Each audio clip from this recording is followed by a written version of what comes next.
ওগো আহমদ সাল্লাল্লাহু আলাইহি ওয়াসাল্লাম, আপনি একটু দোয়া করে দেন আকাশ থেকে যেন বৃষ্টি বর্ষণ হয়, যার কারণে আমাদের খেজুরের বাগানগুলো যেন শুকিয়ে না যায়।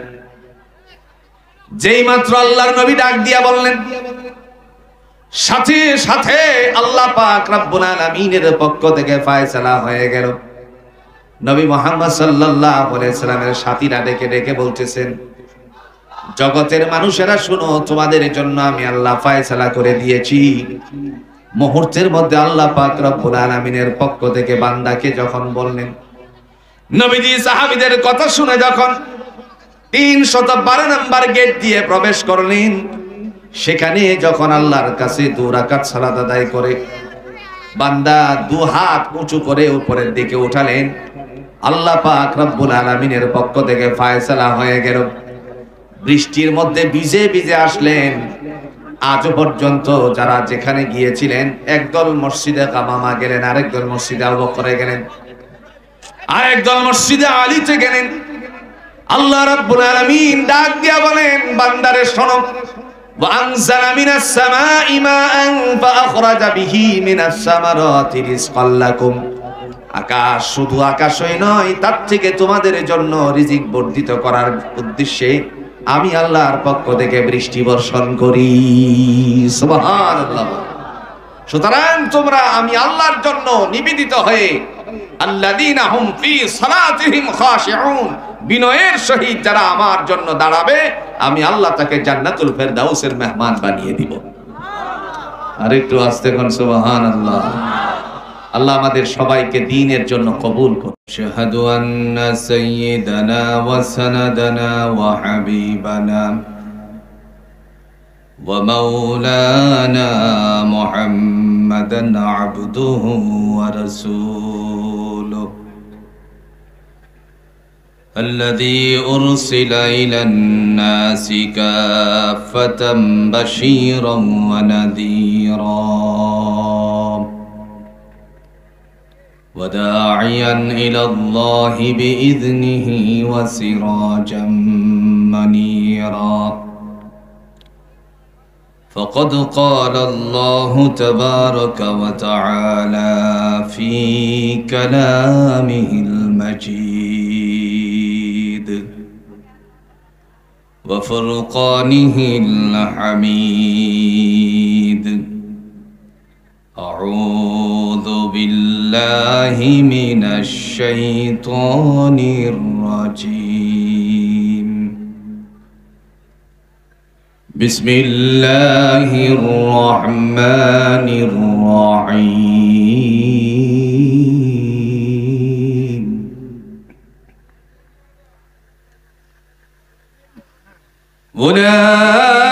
أولئك هم الوارثون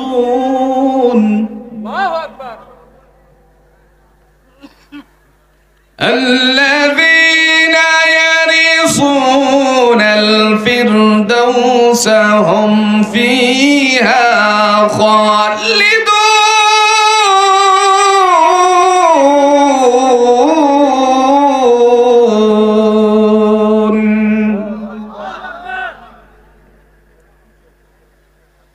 قال رسول الله صلى الله عليه وسلم: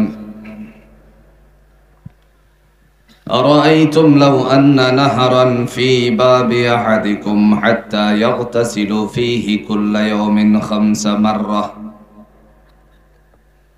هل بقي من درانه شيء؟ قالوا لا يبقى من درانه شيء. قال مثل الصلاة ال5 يمحو الله بهن الخطايا أو كما قال عليه الصلاة والسلام. اللهم صل على محمد وعلى آل محمد كما صليت على إبراهيم وعلى آل إبراهيم إنك حميد مجيد. اللهم بارك على محمد وعلى آل محمد কামা বারাকতা আলা ইব্রাহিম ওয়া আলা আলি ইব্রাহিম ইন্নাকা হামিদুম মাজিদ। সম্মানিত উপস্থিতি, আমি আপনাদের মাঝে মহাগ্রন্থ আল কোরআনুল হাকিমের সূরাতুল মুমিনুনের 2 কানা আয়াতে কারিমা তেলাওয়াত করেছি। তদনুযায়ী রাসূল আরবী সাল্লাল্লাহু আলাইহি ওয়াসাল্লামের অগণিত হাদিসের টুকরাগুলো থেকে একখানা হাদিসের কথা উপস্থাপন করেছি। আল্লাহ চাহে তো এর থেকে কিছু কথা বলে বিদায় নিতে চাই, তিনি যেন তৌফিক দান করেন। আল্লাহ, আমরা একটু ইখলাসের সাথে কথাগুলো শুনবো ইনশাআল্লাহ। মানুষের ইখলাস, বক্তার ইখলাস, বলনেওয়ালা শুননেওয়ালা 2 দলের ইখলাস নষ্ট হয়ে যাওয়ার কারণে আজ মাহফিলে হেদায়েত হয় না। কথা বুঝতেছেন? প্রথম নাম্বার, বলনেওয়ালা এমন চিন্তা করে আগামী বছর যেন পুনরায় দাওয়াত মিলে, ঠিক এইভাবেই টক ডাক করে বলতে হবে। এই বলনেওয়ালার তারা কোনো হেদায়েত নাই। শ্রোতাদের মাঝে এমনও আছে, কণ্ঠ যদি ভালো হয় তাহলে আসি, নয়তো গেলাম। তো আমরা কথার আলো, মুক্তা ঝরানো কথা দিয়ে যদি সাজানো হয়, আপনারা কি থাকবেন না ভাগবেন? কারা কারা ভাগবেন একটু হাতটা দেখাইছে? 2 জন দেখাইছে। বুঝের সাথে মিল হলে থাকবেন, না হলে চলে যাবেন। আজকের আলোচনার বিষয়, গত বছর আমি আলোচনা করেছিলাম মাদ্রাসা কেন্দ্রিক, আর আজকের আলোচনার বিষয় হচ্ছে জান্নাতুল ফেরদাউসের মেহমান কারা হবে, কোন গুণের অধিকারী হলে পরে জান্নাতুল ফেরদাউসের মেহমান হওয়া যায়, এই নিয়ে আলোচনা। ঠিক আছে তো ইনশাআল্লাহ?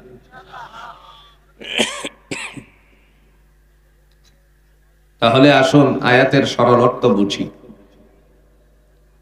আল্লাহ বলেন, উলাইকা হুমুল ওয়ারিসুন, তারাই হলো ওয়ারিশি পাওয়ার যোগ্য। কোন ওয়ারিশ? ওয়ারিশিটার নাম কি? আল্লাযীনা ইয়ারিসুনাল ফিরদাউসা হুম ফিহা খালিদুন, যেই ওয়ারিশিটার নাম হলো সুশীতল ছায়াময় একটি জান্নাত, যার নাম হলো জান্নাতুল ফেরদাউস। নাম কি? এই জান্নাতুল ফেরদাউসের মেহমান হবে 7 শ্রেণীর মানুষ, অথবা 7 গুণে গুণান্বিত মানুষ। কয় গুণ? 7 গুণ।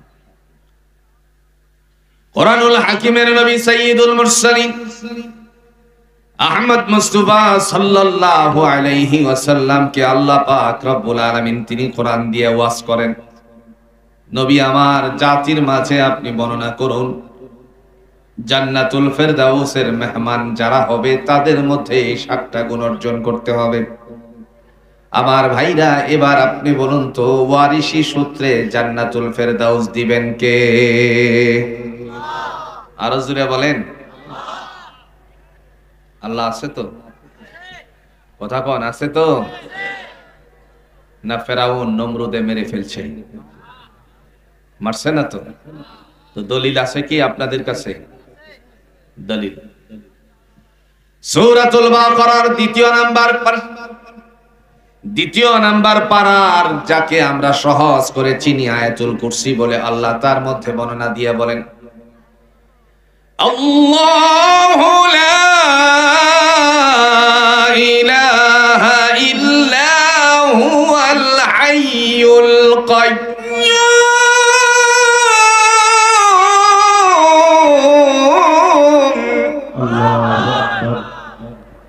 তিনি হলেন এমন সত্তা যার সাথে কোনো অংশীদারিত্ব নাই। আল হাইয়ুল কাইয়ুম, তিনি চিরঞ্জীব, চিরস্থায়ী, ছিলেন, আছেন এবং থাকবেন। জোরে বলুন, ঘোষণা দিলেন কে? সেই আল্লাহ বলেন, জান্নাতুল ফেরদাউসের মেহমান হবে যাদের মধ্যে 60টা গুণ আছে। প্রথম নাম্বার গুণ, আল্লাযীনা হুম ফি সালাতিহিম খাশিউন।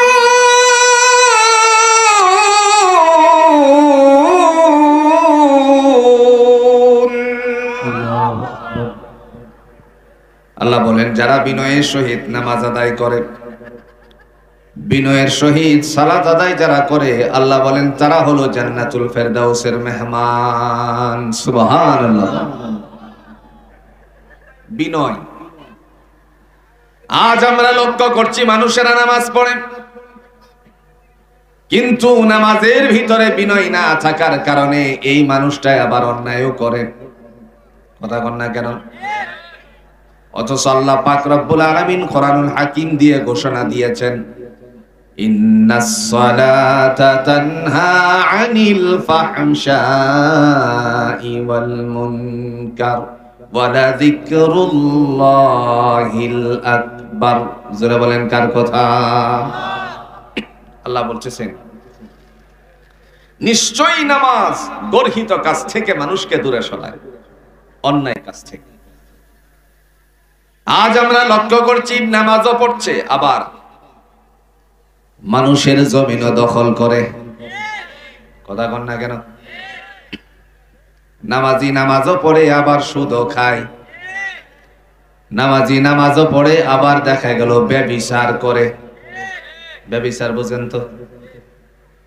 নামাজি নামাজও পড়ে আবার দেখা গেল জিনা ব্যভিচারে লিপ্ত থাকে। নামাজি নামাজও পড়ে আবার দেখা যায় অন্যায় কাজগুলো করে, পরের হক মেরে খায়, ঘুষ খায়, সুদ খায়। এ ধরনের মানুষ, জুড়ে বলুন তো, বাংলার জমিনে আছে কিনা? আল্লাহ তো বললেন নামাজ তোমাকে গর্হিত কাজ থেকে দূরে সরাবে। তো নামাজি তো নামাজও পড়তেছে, আবার এই কাজও করতেছে, তার মানে তার নামাজটা বিনয়ের হয় নাই। বিনয়ী নামাজি কাকে বলে দেখেন, সাইয়্যিদুল মুরসালিন আহমদ মুস্তাফা সাল্লাল্লাহু আলাইহি ওয়াসাল্লাম তিনি যখন যুদ্ধের ময়দানে পাঠালেন, সাহাবীরা যুদ্ধের ময়দানে রওনা করার পর একটি মরুভূমির জায়গাতে গিয়ে তাঁবু গাড়ল। সেখানে 2 জন পাহারাদারের দায়িত্ব নিযুক্ত করলেন। 2 জন আল্লাহর বান্দা রাত্রির বেলায় পাহারা দিচ্ছেন। আরেকটি অদূরের জায়গার মধ্যে দেখা গেল সেখানেও কাফের সৈন্যরা তাঁবু গেড়েছে, সকাল হওয়ার পরে যুদ্ধ সংগঠিত হবে।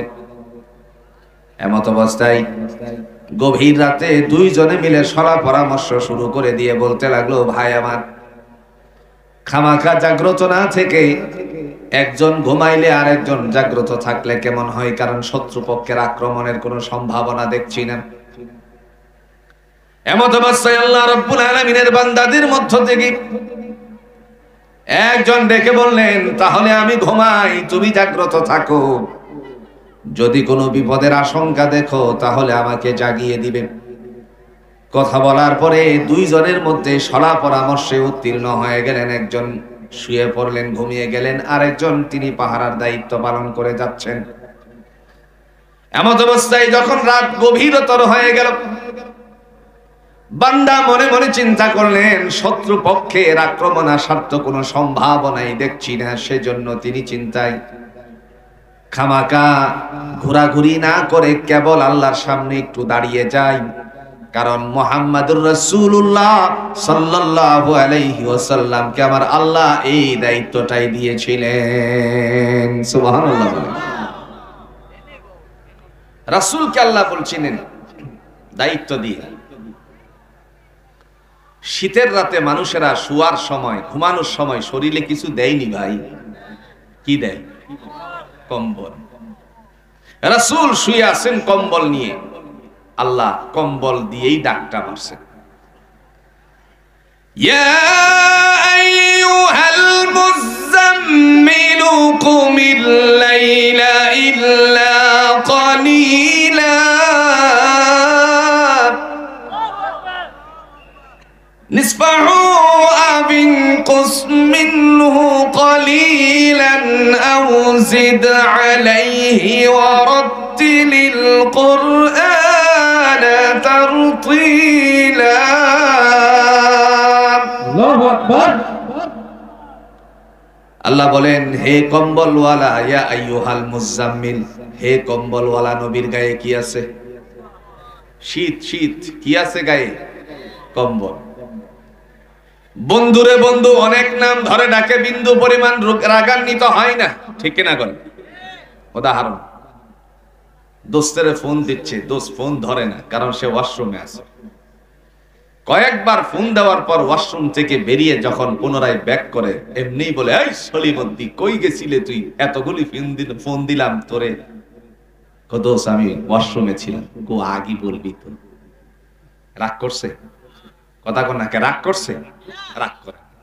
আল্লাহ তার রাসূলকে এই জায়গায় বন্ধু সুলভ আচরণের একটা ডাক দিলেন, ইয়া আইয়ুহাল মুজাম্মিল, হে কম্বলওয়ালা, কুমিল লাইলা ইল্লা কালিলা, রাতের কিছু অংশে আমি আল্লাহর জন্য দাঁড়িয়ে যান। এমন অবস্থায় আল্লাহ রাব্বুল আলামিনের বান্দার মাথায় ধরা পড়ে গেল, নবীজিকে আল্লাহ রাতের কিছু অংশ দাঁড়ানোর জন্য ঘোষণা দিয়েছিলেন। তাই খামাকা ঘোরাঘুরি না করে, যেহেতু শত্রুপক্ষের আক্রমণের সম্ভাবনা দেখছেন না, সেই কারণে তিনি আল্লাহর বান্দা আল্লাহর সামনে দাঁড়িয়ে গেলেন। যখনই তাকবীরে তাহরিমা বাঁধলেন, তাকবীরে তাহরিমা বাঁধার পরে আল্লাহ পাক রব্বুল আলামিনের বান্দা এমত অবস্থায় যখন প্রথম রাকাত শেষ করলেন, প্রথম রাকাতের মধ্যে রুকুতে যখন গেলেন, রুকু থেকে সুজা হওয়ার পরে একটি তীর কাফের সৈন্যদের মধ্য থেকে পাহারাদারের দায়িত্বে যারা ছিল, এরা বুঝতে চাইলো কি যেন এখানে স্টিল দাঁড়িয়ে আছে, বোঝার জন্য ধনুক থেকে একটি তীর ছুঁড়ে মারলেন। সেই তীরটা গিয়ে ডান বাহুতে বিদ্ধ হয়ে গেল। আল্লাহর বান্দা রাসূলুল্লাহর সাহাবী মনে করলেন, মনে হয় যেন পিপিলিকা কামড় দিছে। কি লাগছে? তীর লাগছে। কি? তীর। আর আমরাও নামাজে যাই, যদি একটা মশা কামড় দেয়, এমন জোরে থাপ্পড় দেয়, পাশের মানুষের খুশু ওটু নষ্ট হয়ে যায়। আর যদি কেউ স্বাভাবিক ভয় পায়, এই তো এটার আমরা কি বলি? একটু জোরে বলেন, এটাকে কি বলি? এই যে আপনার দিকে তাকান, এরকম করে, এটারে কি বলি? একটু ঝাঁকি মারে। বান্দা এইভাবে প্রথম রাকাতটারে শেষ করলেন। দ্বিতীয় রাকাতের জন্য যখন দাঁড়ানো, এমত অবস্থায় আরেকটা তীর যখন তার বাম বাহুতে বিদ্ধ হয়ে যায়, বান্দা এবার রুকুতে যাওয়ার পর দেখতে পেলেন রক্ত গড়িয়ে পড়তেছে মাটিতে প্রায় লাগে লাগে। মুহূর্তের মধ্যে যথা নিয়মে নামাজটুকু শেষ করলেন। সাথীরে জাগালেন, জাগানোর পরে ডাক দিয়ে বলতেছেন, তুমি আগে কেন আমারে জাগাও নাই? সে বলতে লাগলো, ভাই আমার, দোস্ত আমার, এতক্ষণ পর্যন্ত আমি যে নামাজে ছিলাম, মনে হয়েছিল আমাকে যেন পিপিলিকা কামড় দিয়েছে, কিন্তু আমি বুঝতে পারি নাই তীর যেন বিদ্ধ হয়ে গেছে। যেহেতু রক্ত দেখলাম, তখন বুঝলাম শত্রুপক্ষ থেকে আমাকে আঘাত করা হয়েছে। আমি তো এমন নামাজের মধ্যে ছিলাম, জীবনে বহু নামাজ পড়ছি, কিন্তু আজকের দিনের নামাজের মতন কোনোদিন মজা পাই নাই। এই আশঙ্কা যদি না করতাম, কাফেরদের পক্ষ থেকে রাসূলুল্লাহর উপরে আক্রমণ আসতে পারে, তাহলে আমি জীবনটা ছুটে গেলেও নামাজ ছাড়তাম না, মানে মরে গেলেও নামাজ ছাড়তাম না, মৃত্যুর আগ পর্যন্ত আমি দাঁড়িয়ে থাকতাম।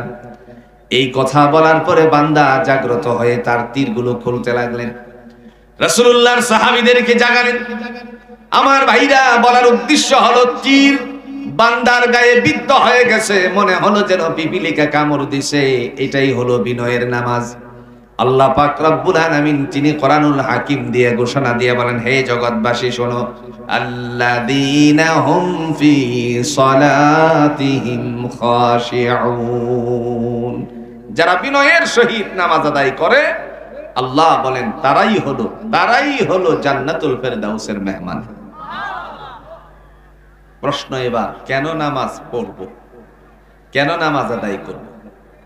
আল্লাহ বলেন এই কারণে করবা। قل إني أمرت أن أعبد الله مخلصا له الدين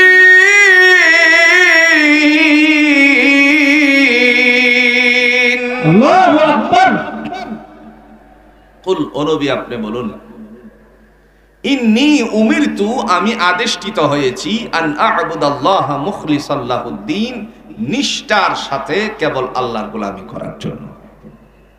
তাহলে বোঝা গেল একনিষ্ঠভাবে আল্লাহর গোলামি করার জন্য রাসূল দুনিয়ায় আসছেন, তাইলে আমাদেরটাও কি পালন করা দরকার আছে না? কথা কোন নাকি দরকার আছে না? বান্দা ঘোষণা দিবে চারটা, কয়টা? আর আল্লাহ ঘোষণা দিয়ে বলেন বান্দারে তোমার জন্য আমার ঘোষণা হলো একটা। চার ঘোষণা কি? আল্লাহর বান্দা বলবে ইন্না সালাতি ওয়া নুসুকি ওয়া মাহইয়ায়া ওয়া মামাতি লিল্লাহি রাব্বিল আলামিন। বান্দা বলবে আল্লাহ আমার নামাজ, আমার কুরবানি, আমার জীবন, আমার মরণ কেবলমাত্র পরাক্রমশালী তুমি আল্লাহর জন্য। আল্লাহ বলেন বান্দারে চারটা কথা বলার কারণে, ঘোষণা দেওয়ার কারণে আমি আল্লাহ সন্তুষ্ট হয়ে তোমার জন্য জান্নাতুল ফেরদাউসের বন্দোবস্ত করে দিলাম। এজন্য আল্লাহ পাক বলেন আল্লাযীনা হুম ফি সালাতিহিম খাশিউন, যারা বিনয়ের সহিত নামাজ আদায় করে। এটা হলো প্রথম নাম্বার শর্ত জান্নাতুল ফেরদাউসের মেহমান হওয়ার। নামাজ পড়বো না ছাড়বো? জোরে বলেন। না দরবারে গিয়ে ঠেকাবো মাথা? দরবার আসেনি বাংলাদেশে? সারা জীবন কোনদিন একদিনের জন্য লুঙ্গি পরে নাই, নাই? কথা কন না কে নাই? সারা জীবন লুঙ্গি পরে নাই, ল্যাংটা বাবা হইছে। জীবন ভর বিড়ি টানছে, হইছে বিড়ি বাবা। নাই কি বাংলাদেশে? কোরআনুল হাকিমে আল্লাহ বলেন ওয়াসজুদি ওয়াক্তারিব, বান্দারে তুমি যখন আমাকে সিজদা করবে আমি আল্লাহ তোমাকে আমার নিকটতম করে নিব। তার মানে সিজদা ছাড়া, আল্লাহর পায়ে সিজদা ছাড়া ভিন্ন কোন জায়গায় সিজদা দিয়ে ওলি হওয়া যায় না। ঠিক না বলেন? আজ আমরা যাদেরকে ওলিকুল শিরোমণি মনে করি তারা তো সিজদা ছাড়া হইছে নাকি? কথা কোন? ইতিহাসের পাতায় স্বর্ণাক্ষরে লেখা আছে বাংলার জমিনে যারা ইসলাম নিয়ে এসেছিলেন, রাসূলুল্লাহর দ্বীন নিয়ে এসেছিলেন, তাদের মধ্যে অন্যতম হলো শাহজালাল ইয়ামানী রাহমাতুল্লাহ আলাইহি, তার সাথীগণ 360 জন আল্লাহর বান্দারা যখন ইয়ামান নগরীর মধ্যে অবস্থান করছিলেন, সেই সময়টুকুর মধ্যে আল্লাহর নবী স্বপ্নের ঘরে উপস্থিত। ডেকে ডেকে বললেন, হে শাহজালাল, ঘুমিয়ে আছো এখানে, আর আমার একটা সুন্নারে বাস্তবায়ন করতে গিয়ে বুরহানুদ্দিনের সন্তানটারে দুনিয়ার থেকে বিদায় করে দিয়েছে, তারই হাত কেটে দেওয়ার পরিকল্পনা চলছে। জাগো, তোমার সাথীদেরকে জাগাও, তাদেরকে নিয়ে রওনা করো তার বিরুদ্ধে লড়াই করতে। 360 জন আল্লাহর বান্দা যখন রওনা করবেন, হযরতে সিপাহসালার ইয়ামানী রাহমাতুল্লাহি আলাইহি ডাক দিয়া বলেন, শাহজালাল রাহমাতুল্লাহ আলাইহি বলেন, তোমাদের কাছে 3টা বাড়তি অস্ত্র নিবা। 1 নাম্বার অস্ত্রের নাম হলো, বান্দা ডেকে বললেন তোমাদের সাথে অস্ত্র নিবা কালামুল্লাহ, যার দ্বারা মানুষ আল্লাহর সান্নিধ্য লাভ করে। প্রত্যেকের ঘরে ঘরে জুড়ে বলুন তো এই কোরআন আছে কিনা? 1 নাম্বার বাড়তি অস্ত্রের নাম হলো কালামুল্লাহ। 2 নাম্বার অস্ত্রের নাম হলো মুসাল্লা। মুসাল্লা বুঝি তো? যার মধ্যে আমরা দাঁড়িয়ে দাঁড়িয়ে আল্লাহকে স্মরণ করি, সাহায্য চাই আল্লাহর কাছে। ইয়্যাকা না'বুদু ওয়া ইয়্যাকা নাস্তাঈন, আল্লাহ তোমারই ইবাদত করি এবং তোমারই কাছে সাহায্য চাই। 3 নাম্বার হলো মিসওয়াক। এই 3টা অস্ত্র বাড়তি নিয়ে তারপরে রওনা করেছেন। কেউ বলেছেন তাসবিহ। এই বাড়তি 3 অস্ত্রের সাথে তরবারি খাপের ভিতরে তো আছে। যেই রওনা করতে করতে আল্লাহর বান্দারা ইন্ডিয়ার মাটিতে এসে পা রাখলো, বাংলাতে এখন এসে পা রাখে নাই। কিন্তু ওই সময় বাংলা কোনো বিভক্ত ছিল না, সেটা ছিল ভারতবর্ষ। এমত অবস্থায় আল্লাহ পাক রব্বুল আলামিনের বান্দারা সুরমার ওই পারে থাকা অবস্থায় উজিরকে ডেকে বলল, উজির রে, তারা যেন আমার এখানে না আসতে পারে, সমস্ত কেয়াগুলো নৌকাগুলো বাংলার আমার এই পারে ভিড়িয়ে দাও। বাড়ির ঘাটে যখন ভিড়িয়ে দেওয়ার জন্য ঘোষণা দিয়ে দিল, সমস্ত নৌকাগুলো ভিড়িয়ে দিল। ভিড়িয়ে দেওয়ার পর দেখা গেল আল্লাহর বান্দারা সেখানে উপস্থিত হলেন। হযরত ইয়ামানী রাহমাতুল্লাহ আলাইহি ডেকে বললেন, হাফিজু আলাস সালাওয়াত ওয়াস সালাতিল বুসতা। কার জীবনের মধ্যবর্তী নামাজ কাজা হয় নাই, তিনি ডেকে বললেন, তোমাদের কাছে 2 নাম্বার অস্ত্রটা আসেনি? সকলেই ঘোষণা দিয়ে বলল, ইয়ামানী, অবশ্যই আমাদের সাথে 2 নাম্বার অস্ত্রটা আছে। 2 নাম্বার অস্ত্রের নাম কি? জোরে জোরে। নামাজের মুসাল্লা। এবার তিনি বললেন, সবার মুসাল্লাগুলো বিছিয়ে দাও। নৌকা নাই, কি করবে? কথা বুঝেন নাই, কি করবে? বিছায়া দিতে। এবার আপনি যদি বলেন পুরো গাজীপুরের বড় বড় উলামা ইকরামদেরকে এনে, শাহজালাল ইয়ামানী রাহমাতুল্লাহ আলাইহি তো আপনাদের মতন কোরআন হাদিস পড়তো, ওনারা যদি সুরমা পাড়ি দিতে পারে নামাজের মুসাল্লা দিয়ে, আপনারা আমাদের পুকুরটা পাড়ি দিয়ে দেখান। কথা কোন না? সম্ভব? জোরে কোন সম্ভব? তার কারণ কি? हर के बातिन अज़हरा मशपा के नीस्त, हर के बातिन अज़हरा मशपा के नीस्त, रूह वो रासूबे यो अफला के नीस्त। কবি বলছেন, পেট যতক্ষণ পর্যন্ত পুত পবিত্র হবে না হারাম থেকে, দুয়া আকাশের দিকে যাবে দূরের কথা, রাস্তাও খুঁজে পাবে না। কথা বুঝেন নাই? আপনি আমি হারামের সাথে ডুবে আছি, বলতে পারেন কি বলেন আপনি? এটাই সত্য। ব্যাংকে টাকা রাখছেন, সেভিংস অ্যাকাউন্ট খুলে, আপনি বলেন তো সেভিংস এর মধ্যে টাকা কিছু সুদ ঢুকেনি? কথা কন না কেন? অসতর্ক অবস্থায় আপনি ওই টাকাগুলো নিয়ে আসলেন, ক্ষুদ্র একটা পার্সেন্টেজ আপনার এই ব্যাংকে জমা হয়ে গেল। আপনি ফিক্সড ডিপোজিট করলেন না, কিন্তু সেখানে জমা হয়ে আছে, আপনি সেটা এনে খাইলেন। এবার আপনি বলুন তো, হালাল খেলেন না হারাম খেলেন? টাকার জন্য পেরেশানি, জমিনটা কিনা যেতে পারতেছে না, মুহূর্তের মধ্যে ডাক দিয়ে বললেন, কি করা যায়? বাড়ি বানাতে গিয়ে ধরা পড়ে গেছেন, আর পয়সা করি নাই, বানাতে পারছেন না।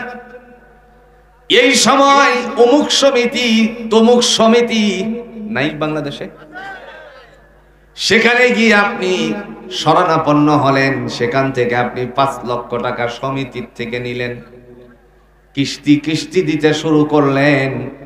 এবার আপনারা বলুন তো, সমিতির সাথে যুক্ত যারা, তারা কি হালাল খায় না হারাম খায়? ভুল বলে ফেলছি মনে হয় না? শুধু তাই নয়, এখন নারীরাও অনেকটা এগিয়ে গেছে। আগে পুরুষেরা টাকা লাগাতো, এখন মহিলারাও লাগায়। আপনাদের অঞ্চলে আলহামদুলিল্লাহ নাই। 100 টাকা 1 মাস গেলে পরে 10 টাকা লাভ, এরকম মহিলা জুড়ে কোনসে রুদ্রপুর খুঁজলে পাওয়া যাবে কিনা? বন্ধু, একটা উদাহরণ দেই। হালাল পয়সায় আপনি অবশ্য শান্ত শিষ্টতার সাথে স্বাচ্ছন্দ্যের জীবন যাপন হবে না, কিন্তু আল্লাহর জান্নাত আপনার জন্য আল্লাহ নির্ধারণ করে রাখবেন। একটা উদাহরণ দেই সহজ করে বোঝার জন্য।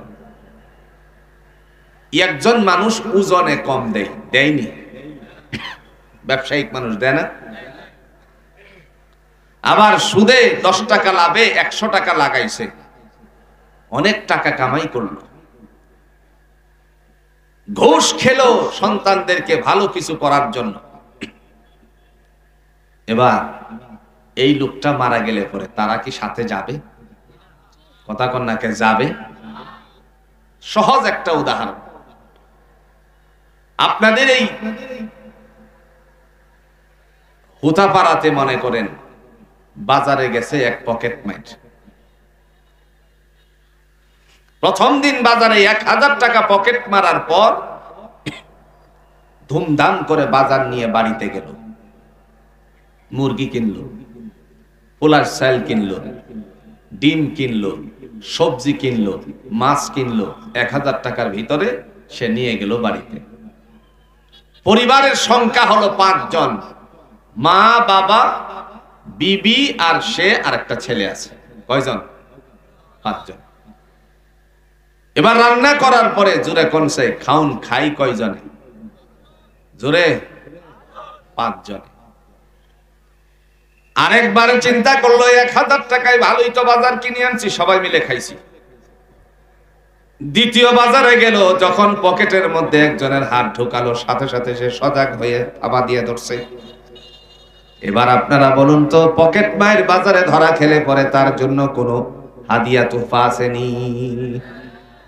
হাদিয়া তোহফা নাই? এই হাদিয়া তোহফাটার নাম কি?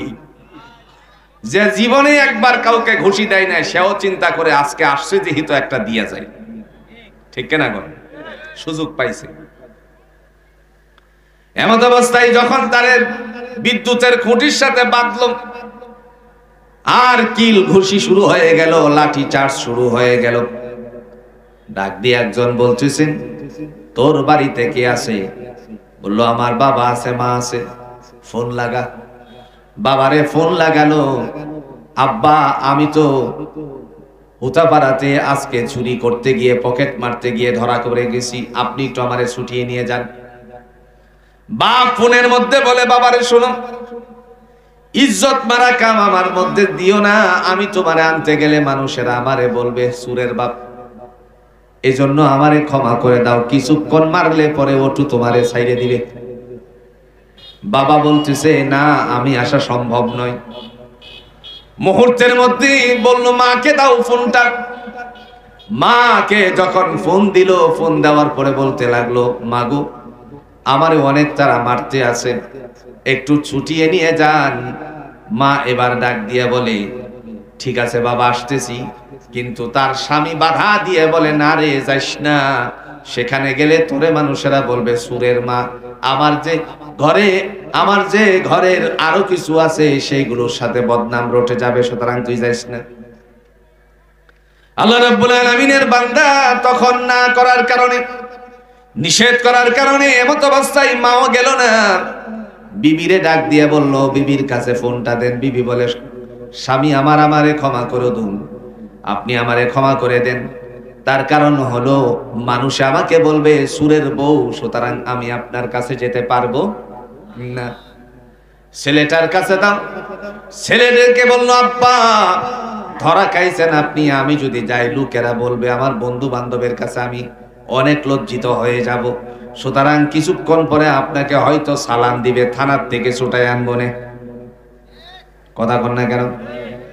এবার আপনাদের কাছে প্রশ্ন, প্রথম বাজারের 1000 টাকা যখন চুরি করে নিয়ে বাজার করে বাসায় আসছিল, তখন খানা খাইছিল কয়জনে? জোরে জোরে। এখন ধরা পড়ে যাওয়ার কারণে মায়ের খাই কয়জনে? বুঝছেন তো? দয়াময় তিনি ডাক দিয়ে বলেন, বান্দার তোমার উপরে আমি বিধান জারি করলাম, ময়দানে হাসরে যখন উপস্থিত হয়ে যাবে, সেদিন ধরা খেয়ে গেলে তুমি তোমার জন্য কোনো সাথী খুঁজে পাবে না। আল্লাহ বলেন, ওয়াত্তাকু ইয়াওমান লা তাজজি নাফসুন আন নাফসিন শাইআ, সেদিন কোনো নফস নফসের উপকার করবে না, কোনো আত্মা কোনো আত্মার উপকারে আসবে না। ধরা পড়ে গেলে পরে বান্দাকে ডেকে বলা হবে, দেখো না খুঁজে কোথাও থেকে একটা নেকি আনতে পারো কিনা। সর্বপ্রথম মাথায় ধরা পড়বে, আমার তো দুনিয়াতে একজন ভাই ছিল, আগে ভাইয়ের কাছে যাই, মায়ের কথা আগে আসে নাই, বাবার কথা আগে আসে নাই, দৌড়ে যাবে ভাইয়ের কাছে। ভাইকে গিয়ে বলবে, ইয়াউমা ইয়াফিরুল মারউ মিন আখি, ভাইকে ডেকে বলবে, ভাইয়া কতই না বিপদগামী অবস্থায় তোমার সাথে আমি সঙ্গ দিছি, এখন আমি ধরা পড়ে গেছি একটা নেকির জন্য, দয়া করে আমাকে একটা নেকি দিয়ে দাও। ভাই চিৎকার মেরে বলবে, কে তুমি আমার কাছে ভাইয়ের দাবিদার হয়ে এসেছো? এই চেহারার তো কোনো ভাই আমার দুনিয়ার জমিনে ছিল না। সুলতান, দূর হয়ে যাও। ওয়া উম্মিহি ওয়া আবি, মার কাছে যাবে, মা তখন বলবে এই চেহারার কোনো সন্তান আমার ছিল না। সুলতান, দূর হয়ে যাও। ওয়া সাহিবাতিহি ওয়া বানি, আত্মীয় স্বজন, বন্ধু বান্ধব, যারা যারা তার চলার সাথী ছিল সকলের কাছে যাবে, সবাই বলবে সুলতান। তার মানে হলো আপন কেবল আল্লাহ ছাড়া আর কেউ, কথা কন না কে, দোস্ত আল্লাহ ছাড়া কেউ নাই। এই ঘোষণা আল্লাহ আমাদেরকে 1450 বছর আগে আমাদের কোরআনেই বলে দিয়েছেন। শোনো তুমি আমার কথা। আল্লাহু ওয়ালিয়ুল্লাযীনা আমানু ইউখরিজুহুম মিনাজ যুলুমাতি ইলান নূর।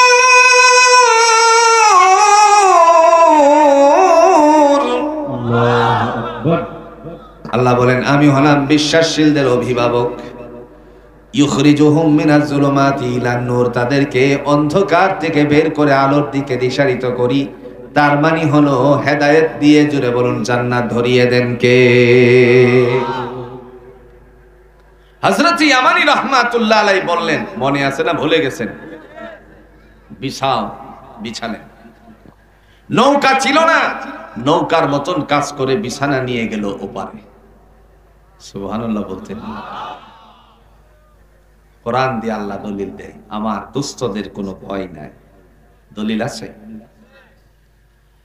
আলা ইন্না আউলিয়া আল্লাহি লা খাউফুন আলাইহিম ওয়া লা হুম ইয়াহজানুন।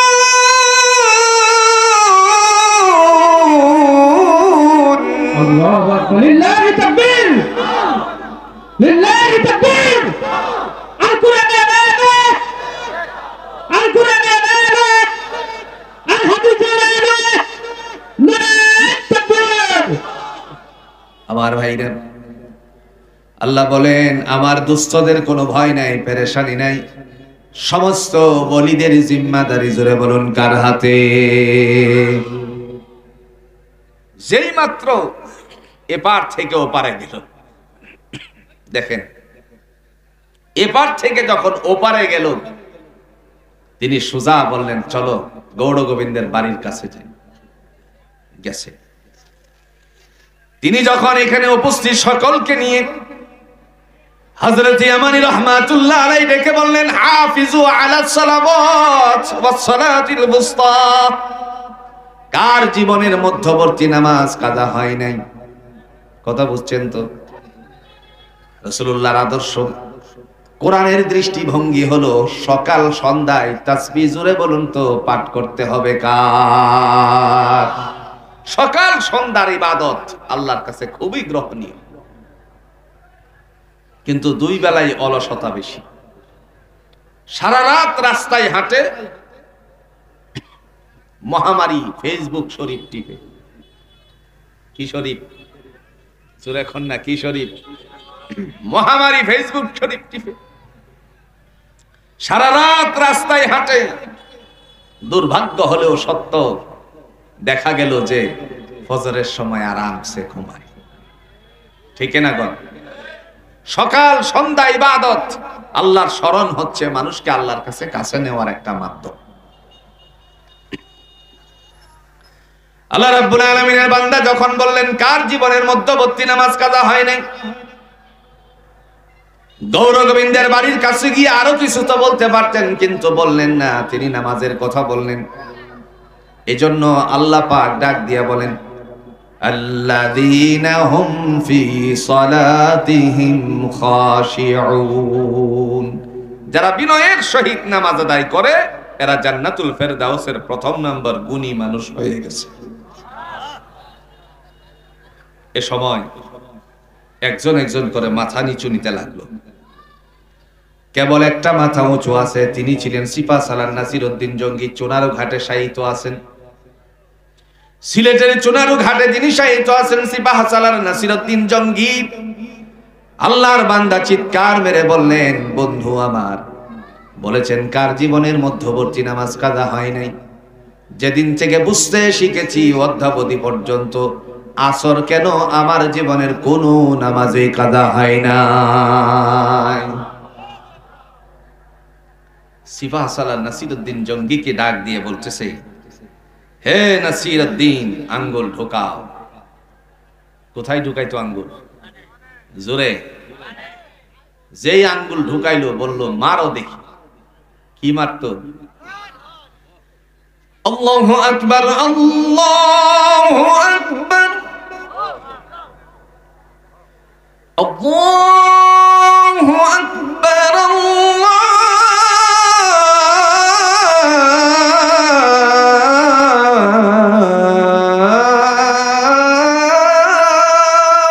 আকবার। আশহাদু আন লা ইলাহা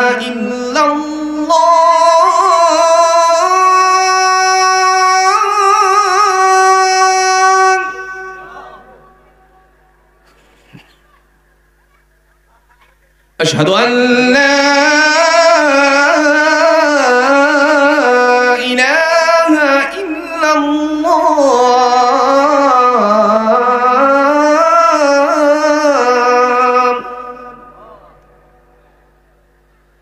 أشهد أن محمدًا رسول الله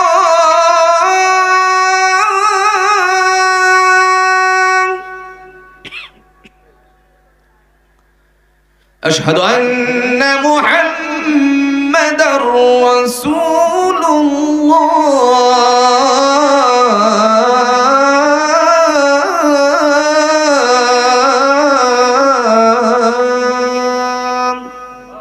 কি মারছে? যেই মাত্র আযানের ধ্বনি উচ্চারিত করল, শক্তিশালী বিল্ডিংটাকে আমার আল্লাহ রাব্বুল আলামিন থরথর করে কাঁপাতে কাঁপাতে জমিনের মধ্যে ধসিয়ে দিয়েছেন। কথা বলার উদ্দেশ্য হলো তিনি ওই জায়গায় গিয়ে বলছেন কার জীবনের মধ্যবর্তী নামাজ কাজা হয় নাই? ভাইরা আমার, বিপদে পড়লেও জোরে বলুন তো আমরা কি দ্বারা আল্লাহর কাছে ধৈর্য ধারণ করব? নামাজের মাধ্যমে। দলিল আছে? হঠাৎ করে আপনার মুসিবত এসে গেছে, যে কোনো মুসিবত আসতে পারে, আপনি 2 রাকাত নামাজের মধ্যে দাঁড়িয়ে আল্লাহর পায়ে সিজদা করুন, এটা আল্লাহর বাণী। ফাস্তাঈনু বিস-সাবরি ওয়াস-সালাত ইন্নাল্লাহা মা'আস-সাবিরিন।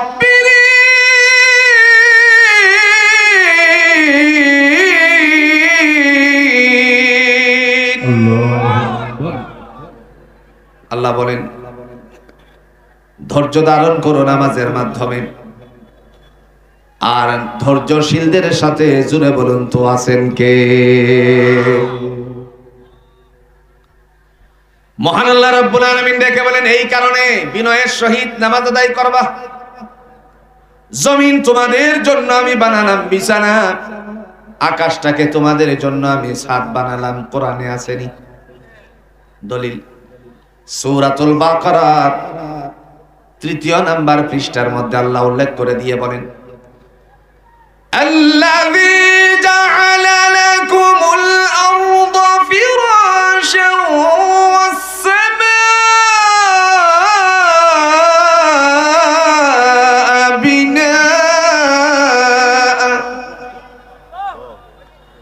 ওয়া আনজালা মিনাস সামা'i মাআন فأخرج به من الثمرات رزقا لكم فلا تجعلوا لله أندادا وأنتم تعلمون